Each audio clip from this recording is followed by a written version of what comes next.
Welcome to Throwback Thursday, where we bring you a homeopathy hangout episode from our archives in case you missed it first time round. Because this episode may be a couple years old by the time you hear it as a throwback, some of the special offers, links, or content may not be valid anymore, so please keep this in mind when listening. You're always welcome to reach out to us at info@eugeniekruger.com. Enjoy the episode. Today's guest is David Mundy, who started his career as an acupuncturist and now has over 40 years experience working and teaching as a homeopath. David was awarded a fellowship of the Society of Homeopaths for service to homeopathy, and he lectures at many homeopathic colleges in the UK and internationally.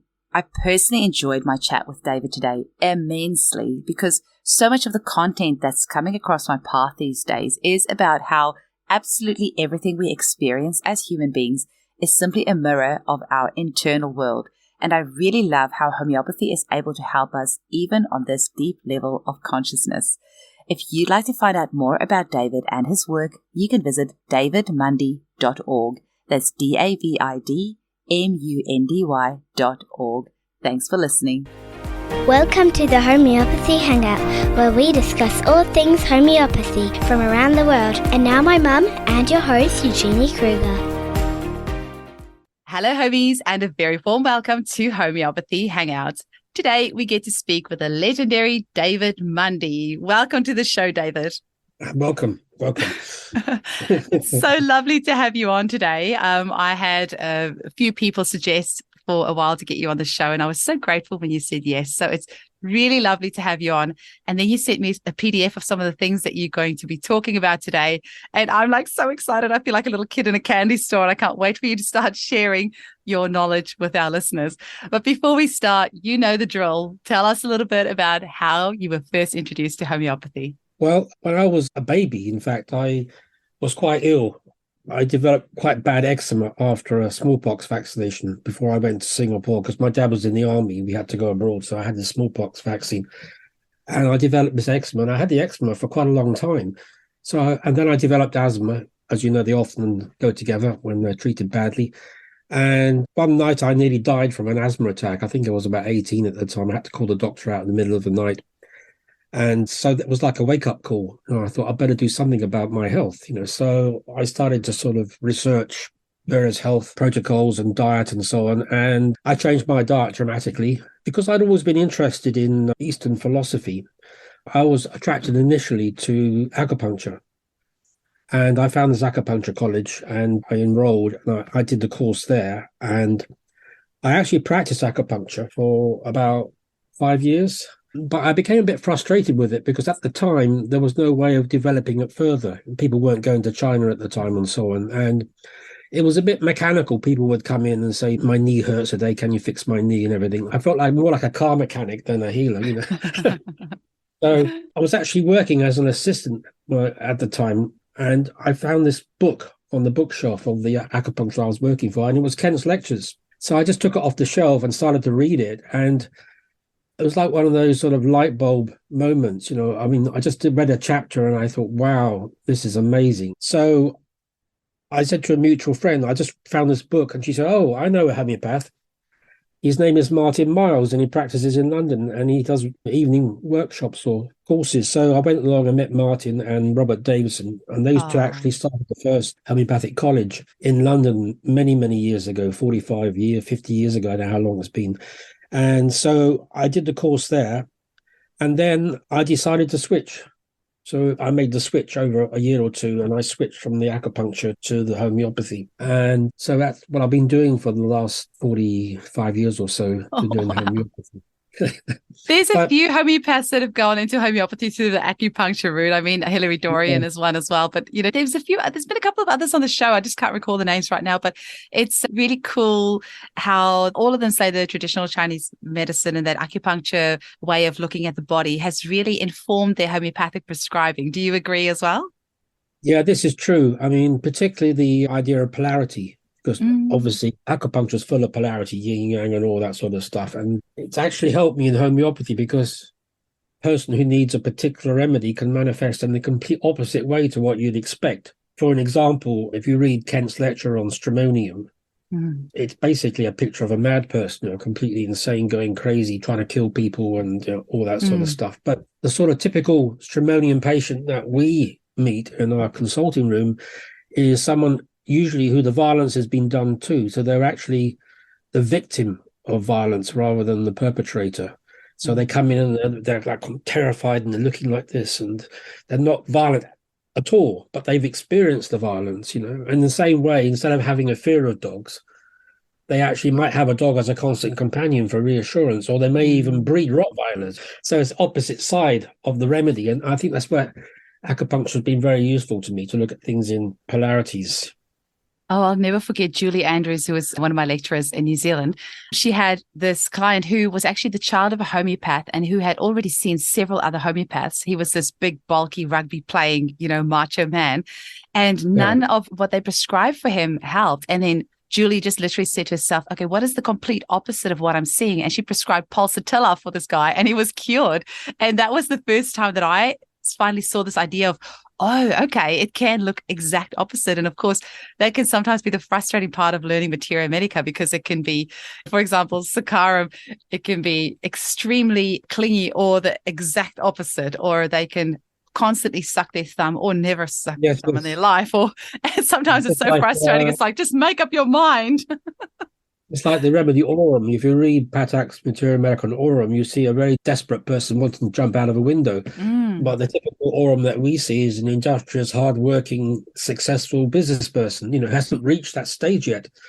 Yeah. So you've got two factors of remedies. One, you've got the polarity, and the other is you've got those different stages of a remedy. So in those Materia Medica, you don't get the early stages, you just get the end stage of a remedy, like aurum wanting to jump out of a window, but it's only where everything's gone wrong for them and they failed did they reach that stage. So those sort of pocket Materia Medicas can be quite misleading.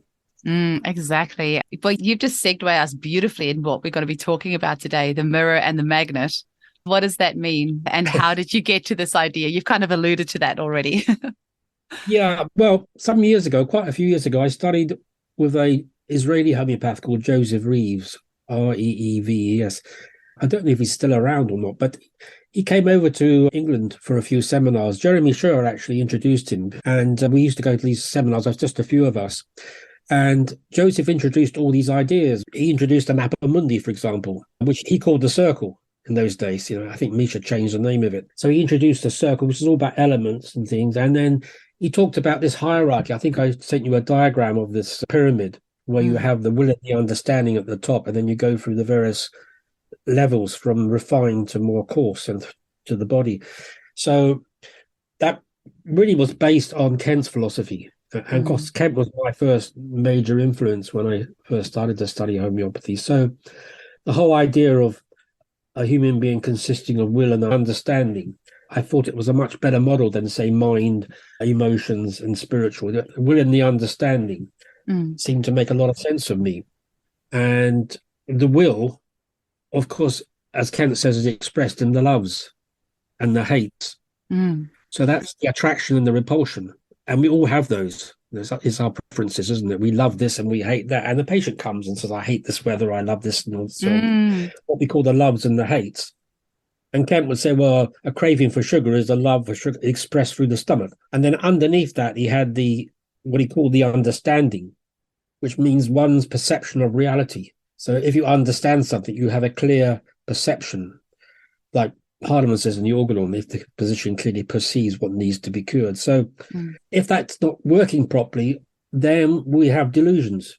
They're sort of a misinterpretation of reality, often based on our past experience. Sometimes we inherit these patterns as well. So I reckon that the will is basically the loves and hates, which is basically the magnet. So a magnet either attracts or repulses certain things. And then the understanding is a delusion, which is the mirror. I think it might be worth talking a bit more about that delusion, because I know that the podcast is 50% homeopaths, 50% general public, and we as homeopaths understand what you mean by delusion. But just can you tell us a little bit more about what you mean by that? Yes. Yeah, interviewing a patient, you can say, tell me your dreams, and say, but if you can't say, tell me your delusions, yes, because they look at you crazy. Because normally when we say delusion, we mean someone like who thinks they're Napoleon or some crazy sort of person. So in homeopathy, a delusion is the fixed belief in something. Like, for example, I'm ugly. That's a delusion. People will always cheat you. Yeah, or I'm not, if somebody doesn't feel part of their family, I often see, people say, oh, they're unlovable, or their partner will always cheat on them. They might, but could also be a delusion. Yeah, exactly. Or that people are always looking at them, or people are always talking behind their back, or that they don't make friends easily. Yeah, when I'm teaching delusion, I give the analogy of a married couple. The wife says to the husband, you don't love me anymore. We've been married too many years. You don't love me anymore. And he says, of course I love you. He says, no. You always used to buy me flowers, and I can't remember the last time you bought me any flowers. So the husband goes away and he thinks about it, and he thinks, she's right, I should pay more, I should buy flowers. So he goes out and buys a fantastic bouquet of flowers for her, and he presents it to her, and she looks at it and she says, who is she? So you can't talk someone out of a delusion, basically. It's impossible to talk someone out of it, because that's a fixed idea. I had a very good case that illustrates this. One of my first cases, actually.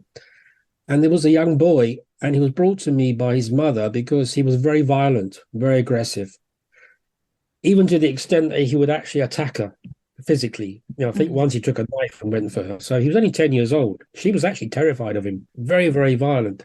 So I was interviewing, and I was getting nowhere because he was just sitting there with his arms and legs crossed, like he wasn't going to talk to me. So I asked the mother to leave the room, and I would try and sort of make some contact with him. And I said to him, so how are you liking your new school? Because he'd moved from a different area. And he went, that's all right.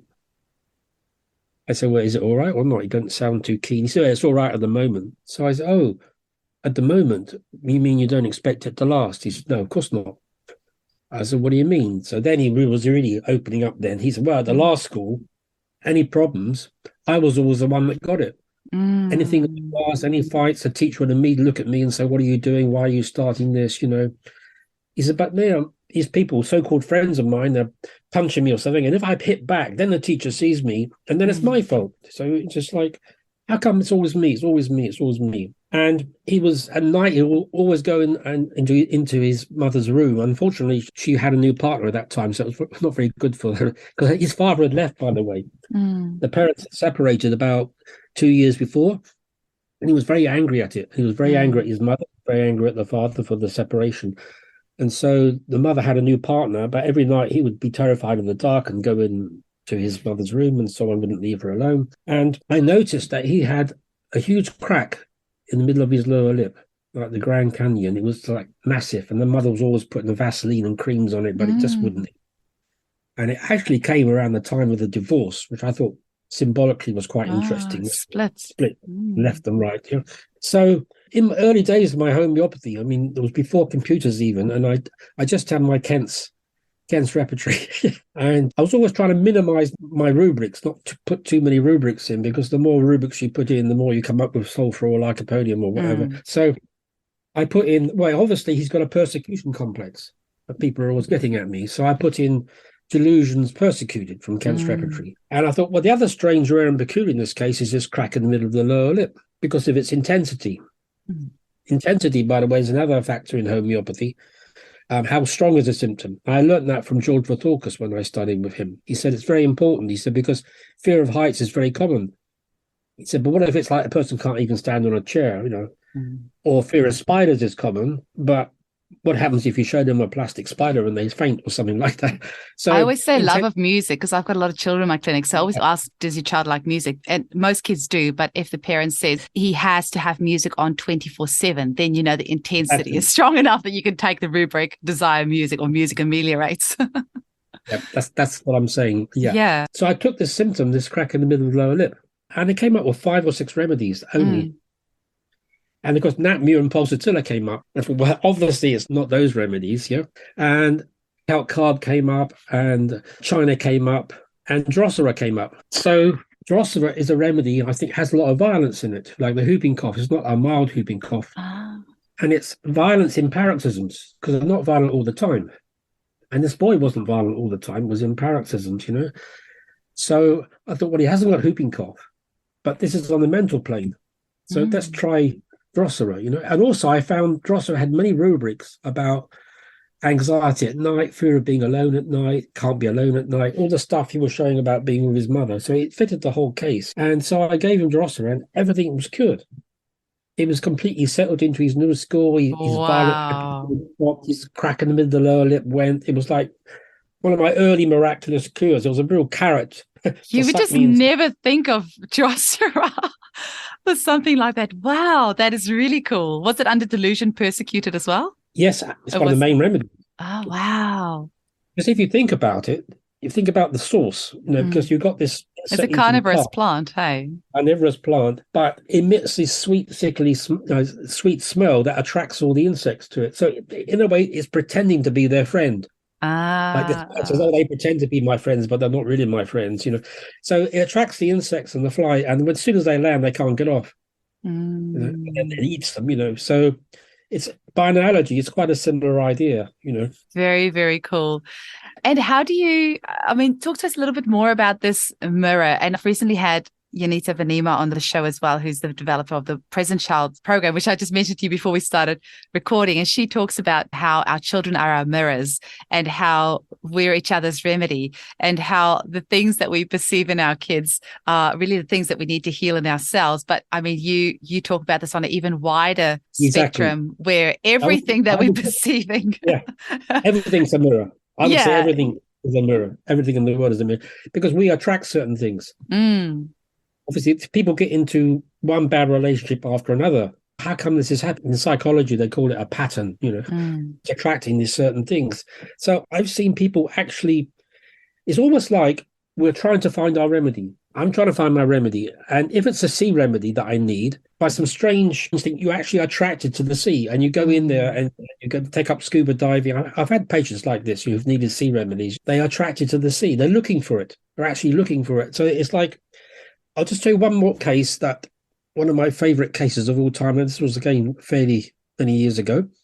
And this woman came, she had this acne problem, and she had problems in her relationship. Her main complaint was that as soon as she had the child, her husband was able to carry on his creative job, but she had to stay at home doing all the domestic stuff and everything like that. And I haven't got time to go in the whole case, but I decided on diamond as a remedy for her, adamus, So it was a paper case at the time. It was a case presented at one of my postgraduate study groups. I said, well, give her a diamond, adamus.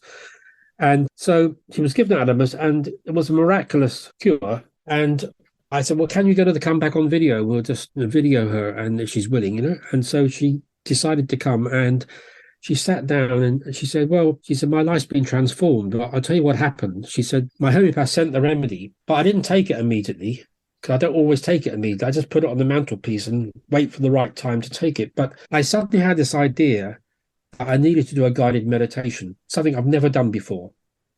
And she said, I sat down and I did this guided meditation where I met my elder self at that sort of age 90 or something, very wise. And she took my hand and she took me down into the center of the earth where there was all this fire. And she said, and I felt I needed to eat the fire. I felt really strong desire I should be eating this fire. And then she took me to the surface of the planet again. And then we were sitting there and all these snakes and things came out of my body. And then she looked at me with great compassion and she leaned over and kissed me, and diamonds came out of her mouth into me. And I kissed her back and diamonds came out of my mouth. And then there was this baby in the sky and diamonds with this, and diamonds, it's like diamonds. And she didn't know the name of the remedy as well. It didn't know that she was going to be given diamonds. So somehow I don't know what happened there. But then she said, I was on all these drugs, she said, but I decided to stop them. Something you shouldn't really do with these strong antidepressants, but decided to stop them suddenly, took the remedy, and she said, I let fall with 7-league boots. And I said, what do you mean 7-league boots? She said, well, that's what dwarfs wear, in fairy stories. They wear these league boots and they can go 7 leagues with one. That's significant later. So she said when I got engaged, I didn't want to have a diamond because of all the violence, because I used to live next door to a diamond merchant, she said. There's all these this is the gay in the mirror thing. Live next door to a diamond merchant, and the things he told me were so cruel, what happens in the diamond mine. So I decided to have a tattoo, and she showed me a tattoo of a diamond on her finger. Aww. So she'd actually tattooed her remedy into her body. Her husband had done it as well. Oh. You said that you listened to the butterfly podcast that we had on, and on there I mentioned about a case that I had where the client had actually long sleeve shirts on. And once I told her I've got to give her the blue morpho butterfly, she pulled up her sleeve and there was the butterfly there. But I also can't tell you how many times I've prescribed lac caninum to people who breed dogs. And I never thought to ask them, it's like when I say what the remedy is from, and then they'd laugh and they're like, well, I breed dogs. So, oh, okay. Because there's a danger. You have to be careful. Just because someone's got a picture of a tattoo of a scorpion, you don't automatically give them scorpion. But it is amazing as sort of a confirmatory symptom. But one more thing, I related it all to the story of Snow White, because in Snow White, you have the 7 dwarfs. And where do they work? The mine. In a diamond mine. Oh, is it a diamond mine? I know about a mine. I never thought to ask as a kid what sort of mine it was. And then you've got Snow White doing all the housework, all the drudgery. And her beauty is not recognized until the prince comes and kisses her. So in a way, metaphorically, it was very similar to my patient. Her creativity wasn't being recognized. She was doing all the drudgery in the home and so on and so forth. So it's like, this is why homeopathy for me is such an amazing system. It's so holistic, incredible. It just takes everything into account, doesn't it, homeopathy? Yeah? It really does. And what about, you've talked about the victim and the aggressor, like it's kind of two sides of the same coin. Exactly. Yeah. And we always attract our opposite. I would say 99.9% of the time, if you ask someone to describe their partner, they say, well, they're opposites to me. You're thinking, why the hell did you get together? So obviously they've got things in common, some interest, but intrinsically they're completely opposite. So it's yin yang. Maybe we need the opposite to complete us, but then after a while, because we haven't integrated those things into our being, it becomes an aggravation. Then we have to get rid of the other side. But also it works the other way. It's like I had this patient who did very well on the remedy elapse. She was a Greek patient. But she told me the story that when she was 5 years old, her father worked in the fields and he took her in the field and he put her into a tree trunk, a hole in a tree or something, just to rest while he was working in the field. And he came back and he picked her up and there was a snake underneath her. So even at 5 years old, she was attracting that snake energy. And she needed that snake energy, obviously not to get bitten by a snake, but... Yeah, elapse is a snake remedy for our listeners. That I can't remember which of the snake. Is it a rattle? It's not a rattlesnake. It's the coral snake. Beautiful striped, black and yellow and stripes on it. It's beautiful. Very toxic snake. Very toxic. I have to ask you something else as well, because in your PowerPoint that you sent me, you mentioned there about the opposites are equally true of whatever is said. And I once had a homeopath tell me that. They said, if a client says to you, it's not that I'm jealous, but you should take it as them saying, I am jealous. So talk to us a little bit about that. Well, if it's in the case, it's important. That's why I don't distinguish between fears, dreams, and delusions. They're all the same for me, a well-known remedy can illustrate that, because nature Muir has dreams of robbers, fear of robbers, and delusions of robbers, right? Yeah. And when someone wakes up in the middle of the night and they hear noise, who's that? Is it a delusion robbers are in the house, or is it a fear of robbers? It's all the same energy. It's all the same energy, really. Yeah. I actually had an interesting discussion with Luke Norland the other day, because I posted in the Radar Opus group where I'm struggling to repertoire something. Then they have this great Facebook group that Luke Norland and Matt Zorn and those guys help you with, getting the right rubric. And I was like, this client keeps talking about being manipulated. That was the word. They keep saying they're being manipulated. And if I just go under mind manipulated, there was only like 1 or 2 remedies. And then Luke said, it's the same thing of the same coin. So actually look at the wider rubric, manipulative, which has got something like 50 remedies in it. So if you're feeling manipulated, it's because the energy of manipulation has not been integrated into your own energy. And that's why you're experiencing it as being manipulated. And I'm like, oh my gosh, that was such a truth bomb for me. And that's the mirror. Unresolved things are mirrored back to us by life events or dreams. So dreams or life events mirror back that which needs to be cured.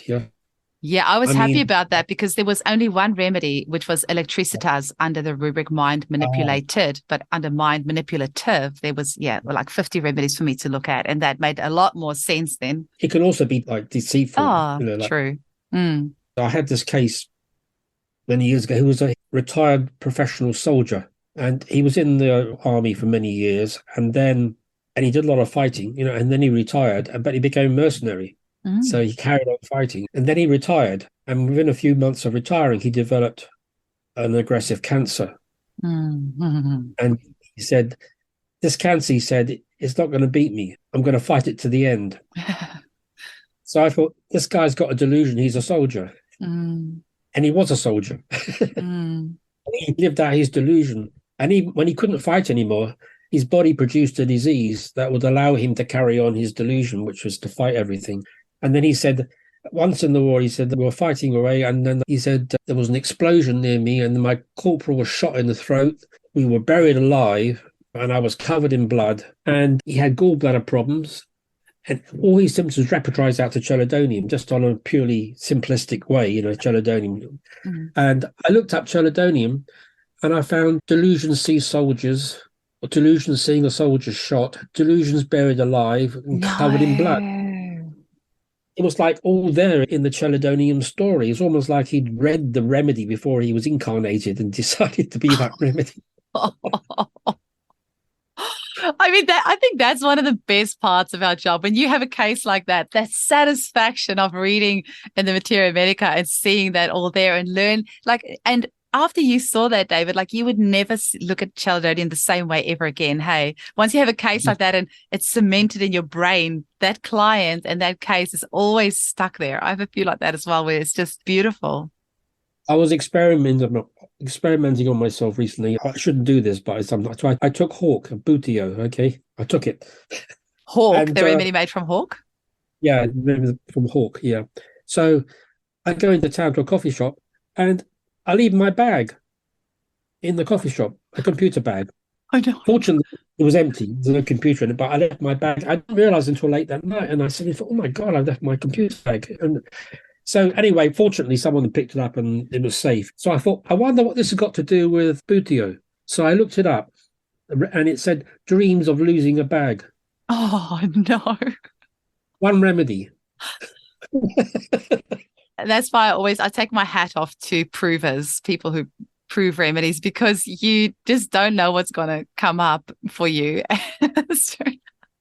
Synchronicity is such an amazing thing. I decided that my kitchen knives were blunt and needed a sharpener. So I went into town to the shop and I said, can you tell me of a professional knife sharpener? And they said, no, we can sell you a knife. I want a professional. I said, we don't know anybody. So I walk out the shop.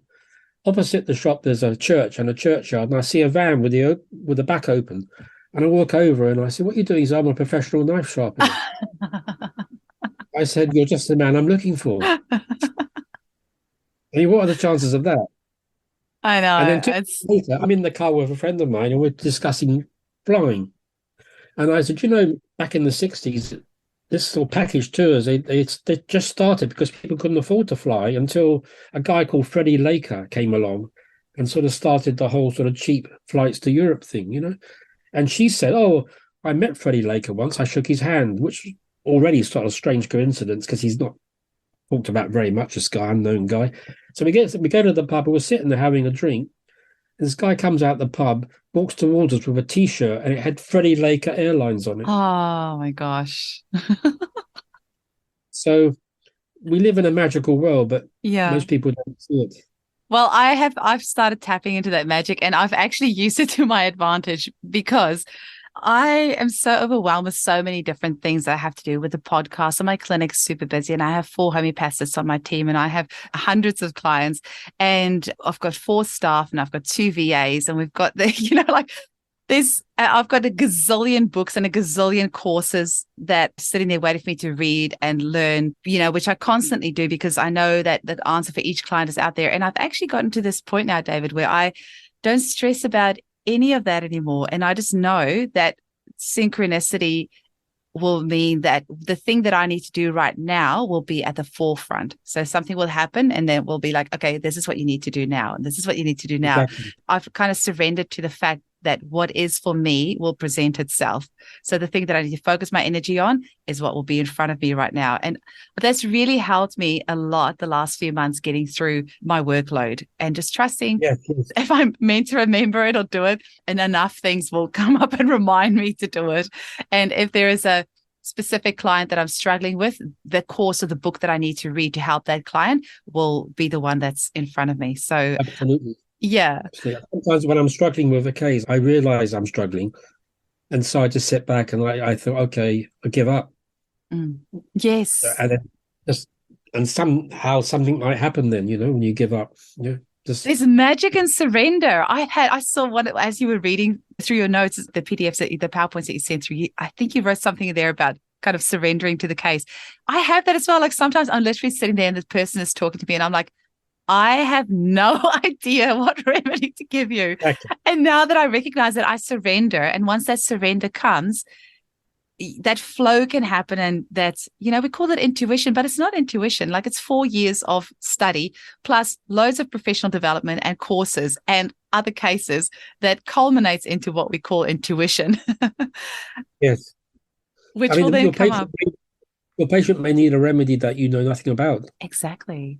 If you don't know anything about butterflies and your patient needs a butterfly remedy, then what are you going to do? You're going to go around in circles, repertorizing, nothing really fits, Sometimes you have to think outside the box. Yeah. Do you know what something I've had happen a lot is if I'm thinking of a random remedy, something's popping in my mind, I wonder if it's this, then the client will literally at that moment say something that confirms that remedy. And it's happened so many times now that it's not even funny anymore. I kind of expect it to happen.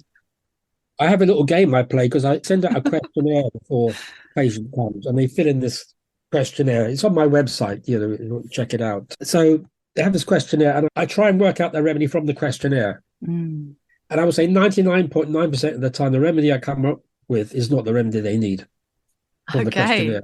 Okay. Last week, actually, this happened. And this patient I'd seen many years ago, about 15 years ago, I think I saw her. And I helped her a bit, but she didn't come anymore anyway. But my friend who knows her said, she's very ill at the moment. I said, well, get her to come back. So she came back to see me. And so, but before that, I discussed the case with the friend who knew her very well, and she wants to be free. She wants to be independent. She wants to travel, but she has to look after her husband and her child and everything. And the relationship's not good, but she wants to be a free spirit and she wants to, escape from all this. And she kept talking about, my wings are being clipped, I want to fly. So I thought, this is an easy case. This is obviously, a bird remedy. And this conflict between responsibility and freedom is very hawk-like, So it's probably the remedy's hawk. And so she comes and she sits down. And again, she starts talking about, about flying away and everything. But actually, the more she talks, I think, you know what? This doesn't feel quite right. I don't know. There's something about this. I'm not really sure this is the right remedy. So I just let her keep talking, And then I said, do you have any dreams? Because I always ask about dreams. Said, yeah, I had this dream once, very memorable, and a lot of water in my dreams. I'm always dreaming about water. And I thought, when I checked it out, Hawk doesn't really have water stuff in it. There's not many water dreams, anything like that, but she had loads of water dreams. And she said, I had this dream when I was by a pool in my property in France, and I felt so connected to nature. She was really into nature and trees and flowers, and her main love was gardening. Absolutely obsessed. I just love gardening. And in my dream, I'm lying there and I curl up and I actually get absorbed into the earth. I dissolve into the earth and I feel like a doe. What do you mean doe? Like a little deer. She said, I feel like a little deer in the woods and I'm curled up in this thing. So then because I got Jeremy's proving of Dama Dama, I checked it out. Everything in the case was there in Dama Dama, the deer. And then I found this rubric. Let me see if I can find it here. It's beautiful when clients get into that space where they, that's my perfect place to be. If I can get into this meditative state while the client is talking and they can just flow and it doesn't matter how, the more crazy it sounds, the better. But if you can get them into that state of where they're just free to express. The rubrics I used were the main theme of escape from Marili's theme. Dreams of water, wants to give up her responsibility, oversensitive to colours. And the rubric that has 4 remedies in was mind, connection, feeling of earth too. Feeling of connection to the that's earth. Nice. And that's what she was describing in that thing. So it just goes to show, be careful. Yeah, that's a trap. It's a tricky trap, that one. Trying not to make the case into what you want it to be. Hey, Exactly. Always staying open. So how do you feel, David, that homeopaths can use this law of the mirror and the magnet and opposites and this law of attraction, like how can we use that in our prescribing, and how can that become a tool for us in our clinic? It's not a new idea in a way, is it? I mean, it's been there all the time. I've just made it into a sort of a system. I don't know really how to answer that question because it's so much a part of me now. I just think that way all the time, you know. I have this thing that you can always tell when something's supposed to happen. It happens. People can't help who they are and what they do. So it's very predictable. In a way, it's all preordained. And Nux Vomica can't help be but Nux Vomica. Also, exactly. I can't stop crying and be, you know, it's just the way they are, you know. But not trying to change that.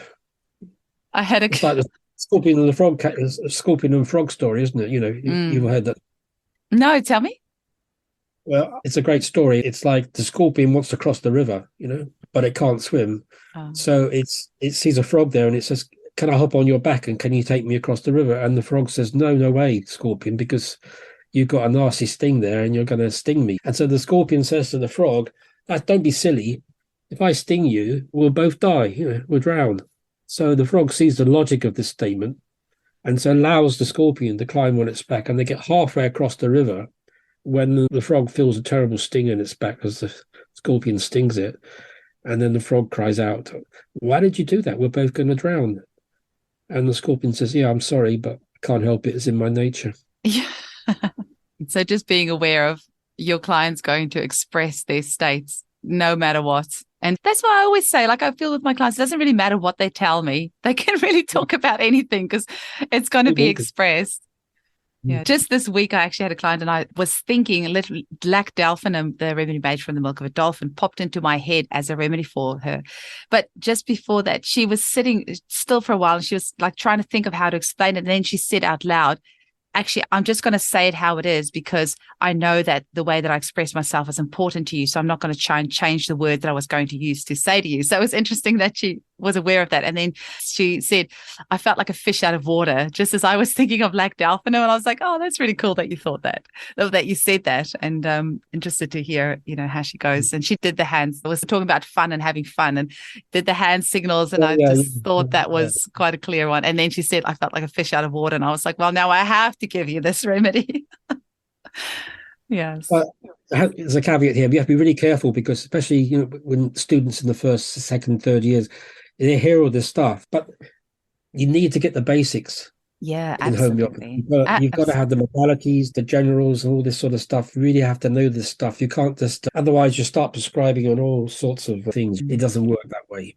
I'm really glad that you made that differentiation. I think it's really important. And I'm really glad for my classical grounding that I had. And I feel it's a journey for us as a homeopath. And now I've got that first decade behind me of the basics. Yes. And now I feel I can go and play around with things because I've got the basics down packed. So I'm glad that you've said that because more than a dozen of my clients have started studying homeopathy just in the last year. And I know a lot of them are involved in my circles and my Facebook group and listen to the podcast.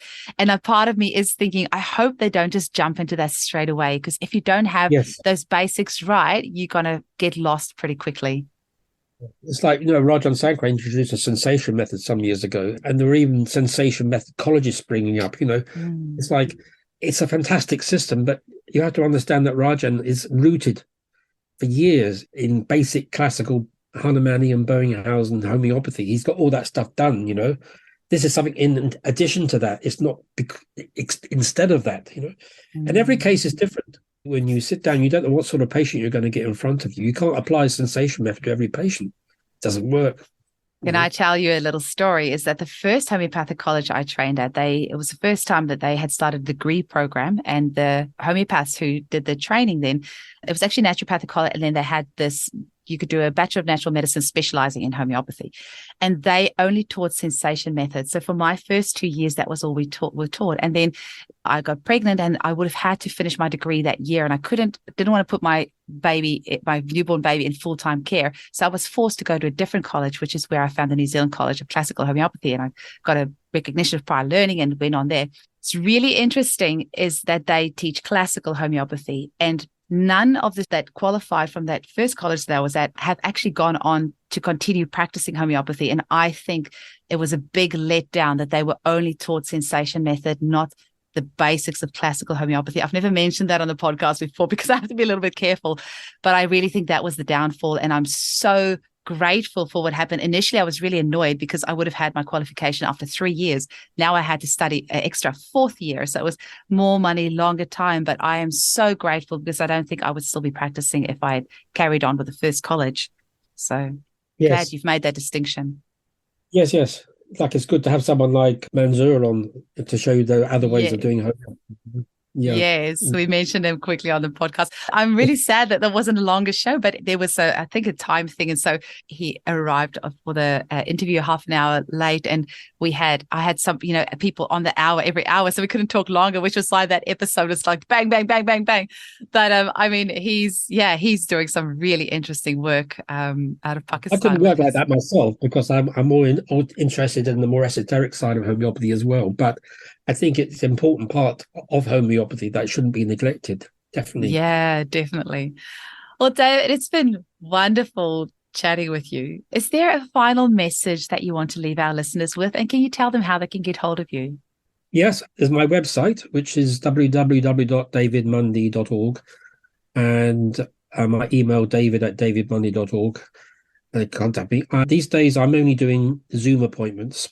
I decided to stop doing my clinic in London because I live in Devon and it was too much to go there every week and so. And also with COVID, I was forced into doing Zoom, and I find it works really well. I had some resistance at the beginning, but in practice, actually, it works very, very well. It's not a problem for me. So, or my patients. So I'm open to Zoom appointments. But if you visit my website, all my details and contact details are on the website, And if someone wants to come and see me, just fill in the questionnaire, email it to me, and I get back to them. What was the other question you asked me? Any final messages that you want to leave us with? Oh, any final messages? Have fun. Yeah, I mean, homeopathy for me is not just a healing medical system. It's actually a philosophy of life, The other thing about homeopathy is it's infinite. You never stop learning. That's the amazing thing about. That's why I stopped doing acupuncture, because I'd reached a plateau and I couldn't go any further. But now with homeopathy, the sky's the limit, as they say. You're always learning, and patients are our best teachers, aren't they? At the end of the day, patients are our best teachers. I know you asked somebody their favorite remedies. That was the earlier episodes, but if you've got some you want to tell us, please do. I don't have a favorite remedy, but I have some favorite paragraphs from the organon. Oh, yes. Tell us that. Well, the number one, of course, is 153, which is, look for the characteristic symptoms of strange, rare, and peculiars, And then I like paragraph 7, which is really to do with the mirror and the magnet, because he says the outwardly reflected picture of the internal disorder of the disease. So he was ahead of his time, hey? Yeah, exactly. Yeah, and also 179 to 184 is where he talks about zigzagging in a case where you give what he calls a partially homeopathic remedy. That's what we do all the time in practice. We all like to present these wonderful cured cases, but very often we don't get the remedy, and we have to zigzag our way through a process of remedies. And I think people confuse that with layers. They thought, it was a layered case, but no, it wasn't a layered case. It was a layered homeopath. Okay. So you just saw different aspects of the case at different times. But I'm not to say there aren't layered cases. There are layered cases. I've had cases, but they're definitely layered. But most of the time, it's a zigzag when you give a remedy that's close, but no coconut, and then you zigzag your way. So it's important to know these things. You can't drop that bombshell to us right here at the end of the episode, because that's like a whole other can of worms. It's not fair. I have questions I want to ask. Oh, that's so true. Okay, you're going to have to come back and we need to unpack that, because I have a gazillion questions. Okay. I have lots and lots of questions for you about that. Thank you so much for coming on the show today, David. I really appreciate it. Well, thank you for asking me. I really enjoyed myself. Thank you.